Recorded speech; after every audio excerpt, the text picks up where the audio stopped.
Good morning. We are going to divide decimals without a calculator. So we have got 4.6 divided by 3. So what we're going to do is put our 3 on the outside and put in our 4.6 in here. Now, how many times is 3 going to 4? Well, it goes in once with one remainder. Now I'm just going to put my decimal just right above it. Pop it here. How many times does 3 go into 16? Well, it goes in 5 times, with one remainder.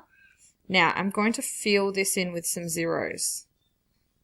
I'm just going to do maybe 2 zeros. So 3 into 10 goes 3 times, one remainder. We've got a repetitive 3 now. So our answer is just going to be 1.5. Let's just go one decimal place.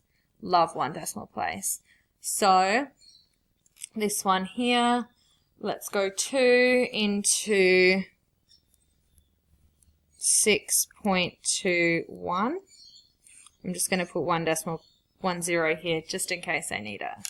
So 2 into 6 goes 3 times. No remainders. Move your decimal up. 2 into 2 once. No remainders. 2 into 1 doesn't go.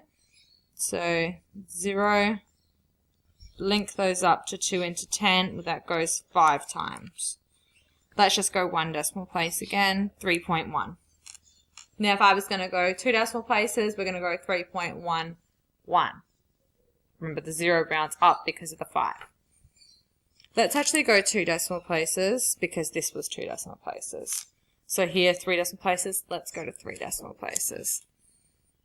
4 on the outside. 7.132. Let me make that point a bit better. Let's just put it up there. 4 into 7 goes in once with 3 remainders. 4 into 31 goes 7 times with 3 remainders. 4 into 33 goes 8 times with 1 remainder. Oh, this is nice. 4 into 12 goes 3 times. No remainders. We are done. 1.783. Easy done.